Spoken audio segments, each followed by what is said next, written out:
Sunday at Smokin' US. It was part of the soundtrack of our lives back in the 60s, those infamous radio commercials for the drag strip.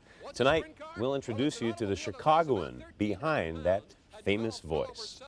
This Saturday, motorsports fans will pack the stands at a racetrack in Joliet.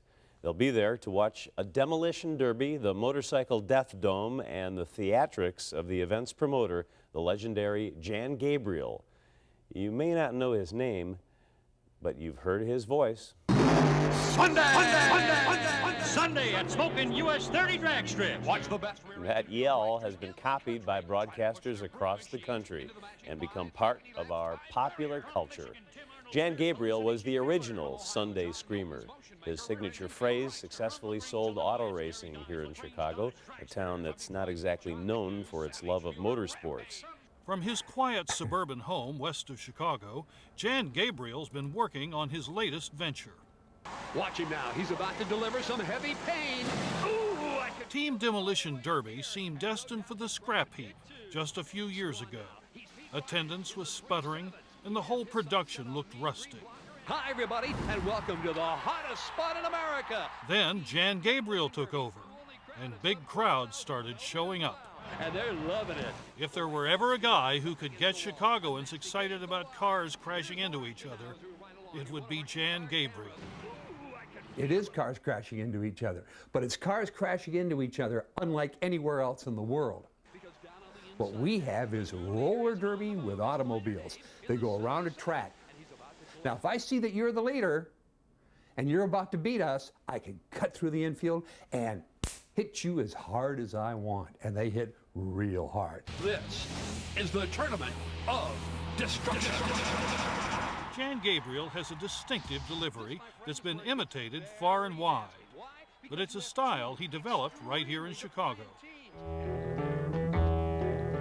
As a good-looking, fast-talking teenager from the south suburbs, Jan Gabriel got his start in the late 50s as an MC at record hops. I tell you what my persona was, Chicagoland's youngest teenage disc jockey. I traveled to high schools, I traveled to VFW halls, kids would come in, pay $1, and dance for 2 hours. So I would do something like, here's Ray Charles on the Frantic Atlantic with What'd I Say? Boom. Hey, mama, don't you treat me wrong. Jerry Lee Lewis, Bill Haley, Fats Domino, and on it goes. Then in 1963, Jan got his big break on the little screen. He landed a job making TV commercials for Community Family Centers, an early discount chain that resembled today's Walmart. That's a $4 savings. Working for them gave me an opportunity to go into the stores and look at merchandise, study the merchandise, come back, write about it, and then present it as commercials. And back then, commercials were 2 minutes long, whereas everybody else was just selling a product. I wanted you to remember the product. Featuring fine fit and tailoring. I wanted to make it attention-getting. Jan got a chance to bring his act to the radio in 1965 when he was hired by WJOB. WJOB was a small station in Hammond, Indiana. 4 hours a night, just doing hard rock and roll and gimmicks, and I was right in there. Every 15 minutes I had a gimmick. I had a sponsor called Gino's Pizza, so I had Gino the Pizza Maker. And this guy would come on in this Italian voice, I'm Gino the Pizza Maker. What kind of a pizza am I going to make it tonight? You'd call in and you'd say, I think Gino's going to make a cheese and sausage. You lose. This is Gino the Pizza Maker. I'm going to make a pepperoni tonight. Jan Gabriel was learning he had a knack for broadcasting, but he was still holding on to his other true love. As a young boy, he'd gone to a dirt track near his home where he first fell for the fast cars. It was the showmanship, the colorful cars, the black fenders, the red roof, the numbering on them. It was showbiz. And at a very young age, you're impressionable. If you go to the circus at age 7, you've got to say to yourself, gee, maybe I'll be a circus performer. In my particular case, I wanted to drive those race cars. Jan did get to try his hand at racing, but it never seemed to be the best outlet for his talent. He even took a turn as a race car owner. He shared this number 33 car with former McDonald's chief Ed Renzi. The reality of it is, I got into show business. The showbiz bug bit me harder than the race car driving bug. Then in 1968, he finally got the chance to combine his two passions. Jan Gabriel got a gig as the announcer at the Santa Fe Speedway in Hinsdale. Ready to make it happen here at Santa Fe. The green flag is out. Most announcers sit up in a booth and talk about, well, good evening and welcome to the races. I had a stage built on the infield and stood in front of everybody. Said, good evening, everyone. What you're about to see here tonight will truly amaze you. Spectacular auto racing, the fastest short track cars in America. They're here tonight, and you'll get to see them live and in action. Boom, boom, boom. Watch him now as they get ready to slide into turn number 3 and 4. Jan's unique pitching style was just what the Santa Fe Speedway needed. While motorsports were a booming business in the South and elsewhere, in Chicago, they were a tough sell. It's super exciting. It's car train racing. This is a tough town. You're up against the Cubs, you're up against the Bulls, you're up against the Bears, and on the scenario goes. We couldn't get people interested, couldn't get the city interested. It was this dilemma that brought the owner of the US 30 drag strip to Jan Gabriel's doorstep. Let's go back. Let's go all the way back to the 1970s. In 1970, a guy came to me and said, I have a drag strip, and I'd like people to know that we race on Sunday. How do we do that? How do we really get them to know that we race on Sunday? I want them to know that. I said, well, let's tell them. But we told them in a very unique way. There were two announcers, myself and another guy.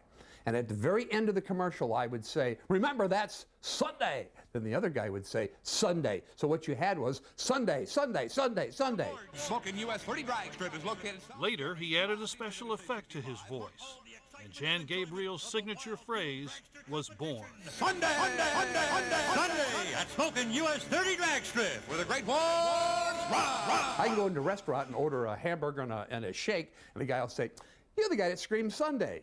In the early 1980s, Jan Gabriel set out to connect his face with the voice. Hi, everybody, and welcome to a very special edition of the Superchargers. Superchargers. Oh, that was the greatest time of my life. There was one dream I wanted to chase. I wanted to have a motorsports television show. And remember, this is prior to ESPN days and cable being a big thing, okay? So in the finals, it was Dick LaHaye and Gene Snow. I'll bet it was the dandy. By 1983, I had taped 5 races. Very successful, half hour. I would fly all over the country. Side by side. Burroughs is red lighted. If it had a motor, you could expect to see it on the Superchargers. Just take a look at this Donnybrook. The show even covered NASCAR. Before it was the phenomenon it is today. Gentlemen, start your engines! I gave motorsports audiences what I thought they wanted. Make it exciting, make it fast-paced, and of course, always have a storyline. Here's a little Joey Glickmeyer, who's never been in one of these cars before. Joey had to scrimp and scrape to get just enough money to buy a car for tonight's race. Will he destroy that car, or will he win on his first time out? Let's stick around and find out. In the mid-'80s, Jan says he turned down an offer to move the Superchargers to a little-known network called ESPN. He felt there wasn't a future in cable TV. But eventually, the cable stations bought up most of the racing that had been the show's mainstay. So I had to change my modus operandi here. What was I going to do? Well, then it dawned on me, you know, those folks in Hollywood are car collectors. They like cars. So I moved everything to Los Angeles. My guest host today is celebrity car collector Sally Struthers. Is a classic highboy hot rod car. I'm Sally Struthers for the Superchargers. Back to you, Jan. Superchargers was ultimately on for 12 seasons before it finally ran its course in 1994.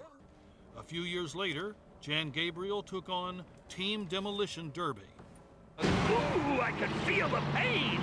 Today, with sellout crowds and TV deals, Team Demolition Derby is looking like another Jan Gabriel success story. And the fans continue to urge him on. And just what is Jan Gabriel's formula for success? Hard work, and to be quite honest with you, showmanship. Remember, all of us, you, your audience, everybody, we're all on a perpetual stage, 365 days out of the year, okay? Regardless of what, if you're an accountant, you're on, okay? You go to the office and you're on. And the bigger show and the more that you can put forth on what you do, the more successful you get. There it goes.